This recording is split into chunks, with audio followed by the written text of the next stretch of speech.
અમદાવાદ કે જ્યાં ચામુંડા બ્રિજથી જમનપુરા સિવિલ તરફ જતા વાહન ચાલકો જે છે તે હેરાન થઈ ગયા છે। રસ્તાની બંને બાજુમાં મોટા પાયે દબાણો અને ગેરકાયદે પાર્કિંગથી ટ્રાફિક જામ થાય છે। દરરોજ લાંબો ટ્રાફિક જામ થતા સ્થાનિકો સહિત વાહન ચાલકોને હાલાકી પડે છે। ટ્રાફિક જામની સમસ્યાથી ત્રસ્ત સ્થાનિકોએ આ વિડીયો પણ અત્યારે વાયરલ કર્યો છે। દબાણ દૂર કરવામાં મહાનગરપાલિકાને રસ ન હોવાનો દાવો સ્થાનિકો કરી રહ્યા છે। સિવિલ હોસ્પિટલ હોવાથી દરરોજ સંખ્યાબંધ એમ્બ્યુલન્સ પણ અહીંથી પસાર થાય છે। ટ્રાફિકમાં 2 થી 3 એમ્બ્યુલન્સ તો 30 મિનિટ સુધી ફસાતી હોવાની ફરિયાદ છે। એમ્બ્યુલન્સમાં સવાર દર્દીઓને પણ હોસ્પિટલ સુધી પહોંચવામાં મુશ્કેલી પડે છે। ટ્રાફિક જામની સમસ્યાનો ઉકેલ લાવવામાં ટ્રાફિક પોલીસ અને એએમસી નિષ્ફળ ગયાનો દાવો છે।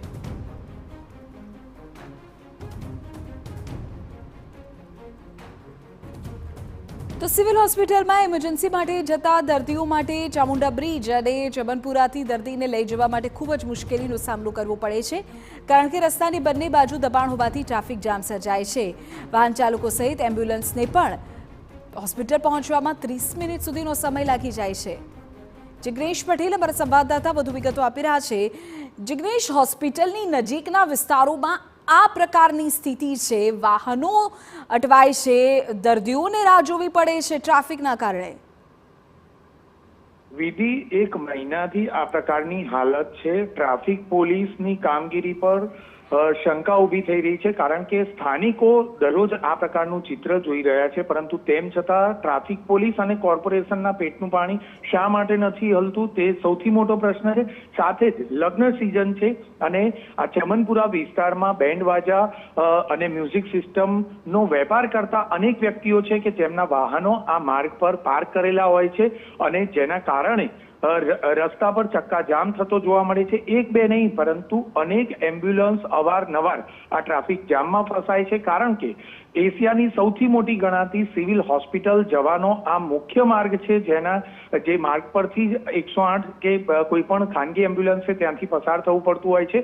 અને આ જ માર્ગ પર જો આ પ્રકારનો ટ્રાફિક જામ દરરોજ રહેતો હોય, સવારે, બપોરે કે સાંજે કોઈ પણ સમયે જાઓ તો આ જ પ્રકારની હાલત જોવા મળતી હોય છે, કારણ કે સ્થાનિકોની લારી અને તેમજ અન્ય દબાણો, જે બિનજરૂરી વપરાશ વગરના જે વાહનો છે તે પણ મુખ્ય માર્ગ પર પાર્ક કરેલા જોવા મળી રહ્યા છે।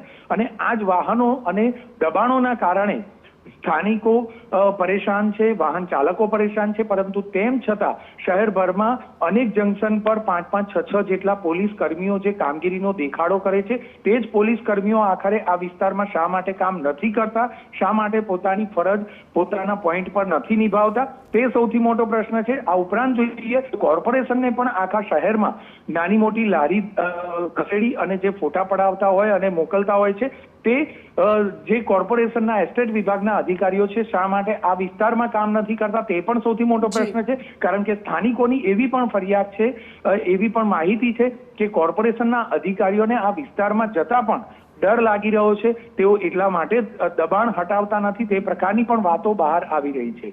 ઓકે જિગ્નેશ, આભાર આ તમામ માહિતી બદલ। તો જે દ્રશ્યો તે સ્ક્રીન પર આપણે જોઈ રહ્યા છીએ, દ્રશ્યો કોર્પોરેશન કે પછી ટ્રાફિક પોલીસને કેમ નહીં દેખાતા હોય સવાલ છે।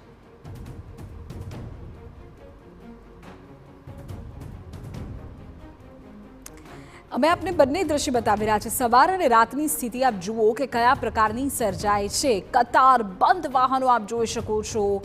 દિવસ હોય કે રાત, લોકોનો મોટા ભાગનો સમય ટ્રાફિકમાં વ્યય થઈ જાય છે।